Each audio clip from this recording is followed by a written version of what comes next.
But we start with our Newsmaker segment and look at one of the city council races to be decided on June the 18th. There are 12 council positions. 6 are elected at large, that is citywide. 6 are elected by voters within the district.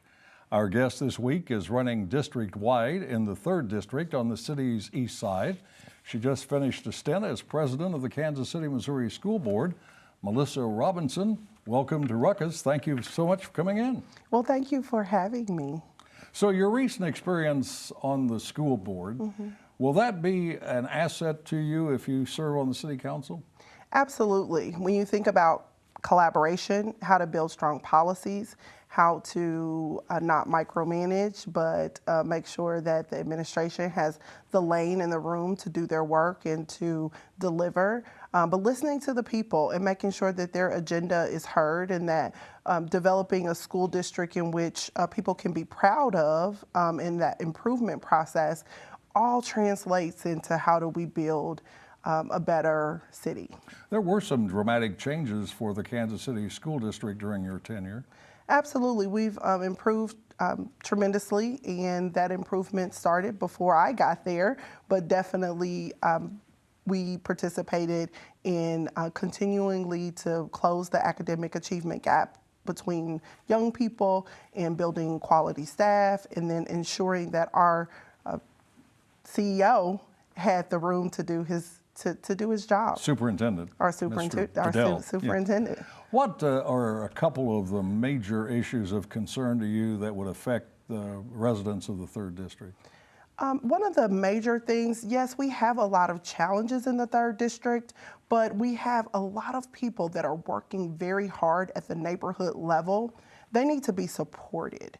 Their plans need to be advocated for. And so I look to ensuring that our regular everyday citizens have a power, have a voice, and what they want to see when they look outside their windows. And so yes, that translates into safe neighborhoods, a strong education system that they can depend on. And that's not oftentimes a municipal lane, but there's certainly opportunities for us to collaborate with the education system.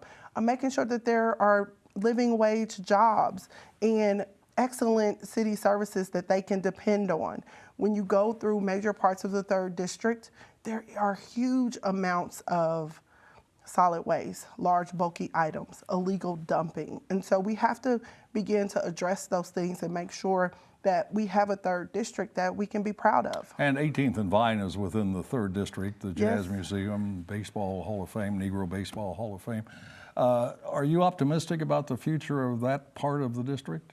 I am very optimistic. I think because the city has participated financially in building the infrastructure, we can now look at how we can draw in some private investments and partnerships to ensure that the city's not the only one on the hook that's fitting the bill, but then the opportunity for entrepreneurship and small business and full Tennessee throughout the district is huge concern and something that we think we can do. And so we're very excited about the future of 18th and Vine. There's a lot of things happening. We're proud of the decisions that the city has made. We want to make sure that the surrounding neighborhoods, specifically those historic neighborhoods, such as Parade Park, have a strong voice in what they see, again, outside of their window.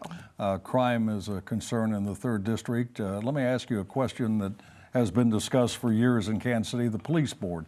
Would it be more effective, do you think, if it were under local rather than state control? Accountability is a strong factor when you talk about performance. And when we think about ways that we could support our Kansas City Police Department in having that accountable relationship, I think that governance is a critical issue in that. And we have to really look hard about how that oversight happens. So I'm certainly open to and would advocate for us taking a hard look and learning lessons from what's been done in St. Louis to say, okay, let's maybe not do it that way, but if there is that energy and that decision to bring it back to local, to bring it to local control, then you wouldn't be opposed to that. I would not be opposed to that, but we need to have the conversation. We need to do a deep dive. We need to make sure we do it right, and we need to make sure the governance structure that's important and that's key. Got to stop there, out of time. Thanks so much for coming in. Pleasure to meet you, and good luck in the campaign. Well, thank you so much. Sure enough. That is Kansas City, Missouri City Council candidate Melissa Robinson. Her opponent will be our guest next week. Now let's meet the panel and start a ruckus!